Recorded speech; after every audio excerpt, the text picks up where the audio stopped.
Today I am talking to the new CNAs. If you're a new CNA, first off, welcome. You are needed. Here we go.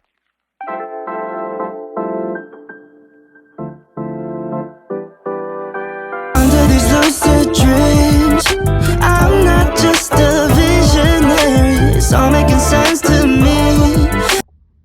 If you're a new CNA, first off, welcome. Welcome to healthcare. This is a beautiful field. Being a CNA is a beautiful job, and although I don't do it anymore, I do it every once in a while, but it is a great opportunity for you to get your feet wet in healthcare.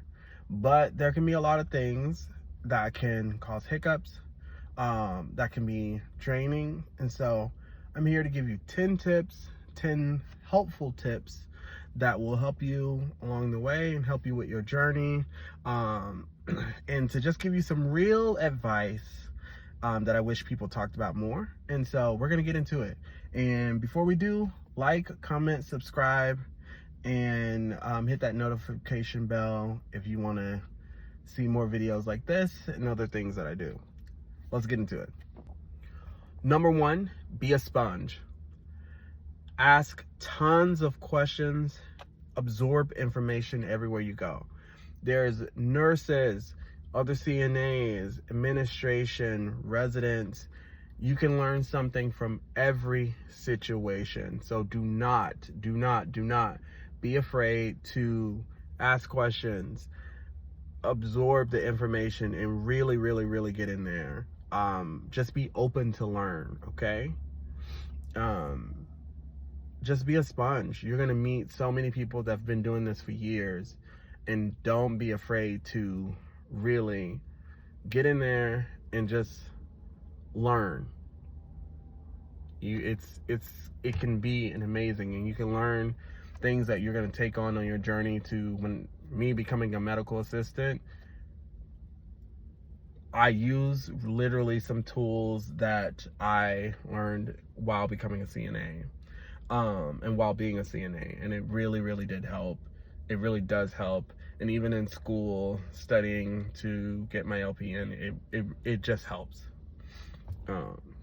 So yeah, be open, be a sponge, learn. That leads me to number two. Don't forget your training. You're gonna run into people who have been doing this for years and decades, which means they have learned how to cut corners. They have learned how to do things in a way that can be, more time efficient, that can work for their style of how they do things. But in doing that, don't forget your training, because they may be doing it in a way that cuts corners for them or is more timely, they are able to get things done in a more timely fashion. However, they could be doing it the wrong way. So you always want to make sure you are up on what you're doing, and knowing that you're doing it the way. Never forget how to do it from the book, the textbook. It's important. It's just because when you get audited by state, you want to make sure you are doing it the right way. I don't care what Brenda, who's been doing it for 20 years, told you. When it really counts and it matters, you need to know how to do it in the most pristine administrative way possible, because it does matter. Remembering those proper techniques that you learned in your class, it protects you as well as your residents, and that's the most important thing. Number three, lead with love. Residents can feel all of your energy, and that their safety, their energy, and the day that they have, that's why you're there. You're there to take care of them. You're there to make sure that they have the best day possible. So check your ego at the door and make sure your energy is aligned and that you are leading with love. Treat people with dignity and with respect, and have patience while you're doing it.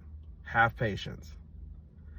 Sometimes you're not gonna feel that every day. It's just realistic. You're not gonna feel that every day. And you still have to keep that mindset of how to, even though I'm not feeling it today, how can I move with love? How can I move with kindness, compassion?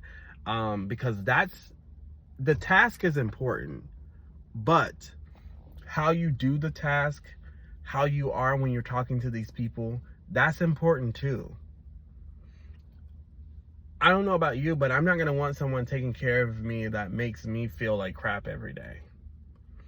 Bottom line. So lead with love. Lead with love. And I don't care what anybody else got going on inside that building, as far as your coworkers. Stay out of their mess, and remember, positivity, love, connection. Love is energy. What are you pushing out? Important. Number 4 is communication. Communication is everything. It's everything, okay? Good communication can prevent mistakes from happening. It allows you to know what happened on shifts prior to you and after. Do not be afraid to speak up. Do not be afraid to advocate not only for yourself, but for your residents. Do not be afraid to inform your nurses all the time. It's okay to get on their nerves. I don't care if the person that you're dealing with don't want to hear anything. Write it out. Give it to your supervisors, administrators. Do not be afraid to communicate. Communicate. Talk. Do not be afraid to talk to these people. And don't be afraid to talk to your residents. That's important. Don't be afraid to talk to your residents. It's important. You have to do it. Number 5, let's get into this one. This is a big one. Don't be afraid to report issues. It is very important to report everything that you got going on here. If something feels wrong, say something. 9 times out of 10, it is. If you see a wound on there that wasn't there yesterday, or you hadn't seen it before on a person, mention it. Do not be afraid to say something. That's important. Protect your residents, coworkers, and your license.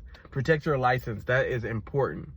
Someone will make you feel like, oh no, that wasn't there, and then report it and say that you did it. Your license is, that's top. That's number 1. You have to protect yourself, protect the residents, your coworkers. Report. Don't be afraid to document everything that you do in a day. Don't be afraid to document what you see. Don't be afraid to do the things that works, that keeps your license intact. That's important. Documentation and honesty, it matters. It's just important. Number 6, stay away from the drama. Every facility has gossip.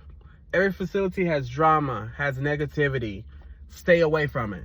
Don't get pulled into the cliques and the mess. Don't get pulled in. Especially those ones that's been there forever, that's their end game. That's their goal. That's what they're doing. They're going to be there. Stay out of that mess. Stay out of that drama.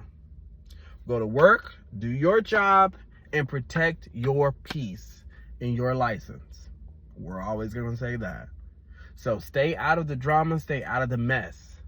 Don't get caught up in none of that stuff. Do your job. Go home.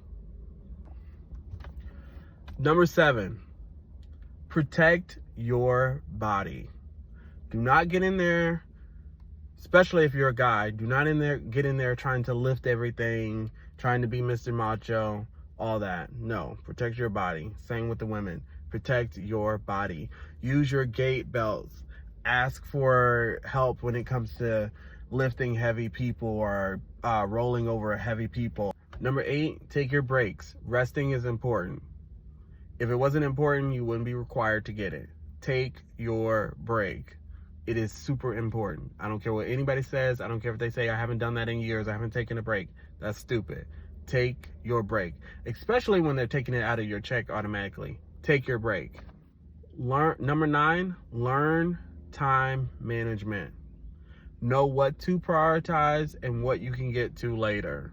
Don't panic when things get busy. Learn how to organize your shift efficiently. Number 10, don't overwork yourself.